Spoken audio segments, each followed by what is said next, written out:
This talk is titled Public Funding of Elections. Let's face it, we're all slaves. We are all slaves. Abraham Lincoln knew his war powers were temporary, and that after the war, the Emancipation Proclamation would be torn apart, literally torn to shreds in the courts. And there was only one way to put his famous edict beyond danger, and that was an amendment to the Constitution, the 13th Amendment. And only the 13th would make human chattel slavery a thing of the past for all time. Today we are all slaves because our destiny is not our own. It is not our own to direct. It is not our own to control, as it should be. We vote. Well, about half of us vote. And our representatives go to the State House. They go to the Capitol, State Capitol. They go to Washington to represent us. And they vote not to please us, but to please their contributors, the men who supply them with money. The money allows them to win election. I mean, you can't argue with money. Each and every single election contest is just about 95% assured. The politicians, they merely vote as they're told, take the money, and return to power again and again, every 2 years, every 6 years, every 4, until they shuffle off this mortal coil. 95% assured that they will be reelected. All they have to do is take the money and basically do as they're told, to vote as they're told. Meanwhile, people like you and me, as working stiffs, people without discretionary funds to spend on political causes, and people who don't have necessarily a financial interest that comes before the powers that be, we labor under the false apprehension that having secured our votes, they will act on our behalf. They'll act as a faithful spouse to love and obey us. You know, they will cherish us and take this sacred trust. But no sooner than they enter the swampy, dank, fetid ground of the Potomac, then they forget all loyalty and honor, forget their sworn oaths, think only of their careers, the fine offices. I mean, the prestige is amazing. The prestige, the honor, the glory, even bestowed upon them, their high station, and more than anything, really, the power in their hands, the power to decide the direction of all our lives. Not just our lives, but the generations to come. The lives of the generations to come is really what they're adjudicating, what they're legislating. And this power intoxicates them like some kind of exotic liquor of dark origin, absinthe that stokes a secret megalomaniacal, recess within their souls, the souls of all men, really. The Greeks invented democracy 2,500 years ago.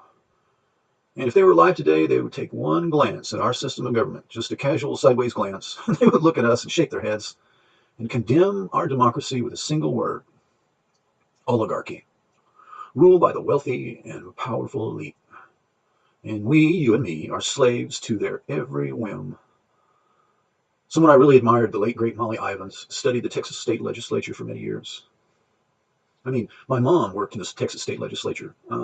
So I got to get, and I was, I'm from there, so from that town. And so, over many years, Molly Ivins and others, we've watched as these men were supplied with the finest steak dinners, the best whiskey known to man. Boy, I already feel like I'm going home.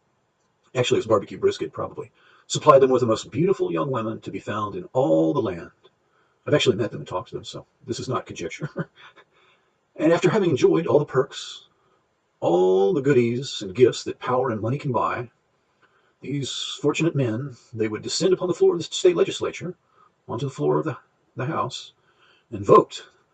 Again and again, they would vote. They would vote for higher insurance rates, higher phone utility fees, higher drug costs, higher electricity fees, higher this and higher that, until the Texas voters, unbeknownst to them, found themselves the proud recipients of the highest medical and utility bills, the highest drug cost, the recipients of a slow creeping, strangling, snuffing out Strangulation of the body politic, literally a slow death by the men who strode the halls, the pink granite halls of honor and power. There's a saying back home, no man's life or property are safe while the Texas state legislature is in session. That's why it only comes in session every couple of years. We are all slaves, and we shall always be slaves until such time that we grasp our own destiny purposefully in our own two hands and do as Lincoln the Great Emancipator did. Chisel the law into granite, the granite of the Constitution of the United States. Cast the law like a bronze colossus, the Colossus of Rhodes, the Statue of Liberty, that neither time nor envy nor treachery will ever undermine. All successful nonviolence resistant movements, at least the ones that were successful, were about the denial of money and resources to the offending party. We remember that under the leadership of Martin Luther King, the Montgomery, Alabama bus boycott took 1 year and 15 days. Our collective battle, this battle, is to be the denial of legitimacy to the federal authority and the denial of our participation in the economic support and affirmation of that federal authority. We will withhold our support until such time that those in capital cities see the error of their ways and come to Jesus, see the error of their ways, see the truth and the promise that we see of what could be, the promise that could be with a legitimate democracy instead of an oligarchy. Do this one thing, this withholding, and we shall then be free for all time, because that opens up the floodgates for reform. 100, maybe even 1,000 different battles can be waged in one. This century, the 21st century, will become the American century. I truly believe that our greatest moments of courage and our greatest moments of glory are before us, not behind us. We can rise from the ashes of this age of pessimism and acrimonious factionalism. We can rise from the ashes, from the foul muck that is the Potomac Swamp. And believe me, I've lived there. It's a swamp. It really is. And our symbols, the American flag, the American eagle, our hearts and minds will soar as never before. This generation could reach a pinnacle that none has ever reached before. It's entirely possible. I remember those moments of possibility in the mornings. And I would go out on the water, go out fishing, and the light breaks through the clouds, and you see this fantastical, better than any painting, like majestic rays, like a godlight shining down, that could sweep away any pain, any fear, any evil, a real healing light. And this is what we hope for, that this godlight from the heavens will shine down on ourselves and our posterity.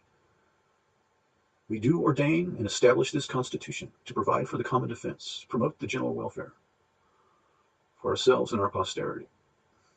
Paraphrasing. Our American journey is an epic journey, and we need an America 3.0. We need to begin this journey anew, and this is the way to do it. So Godspeed, America. Godspeed.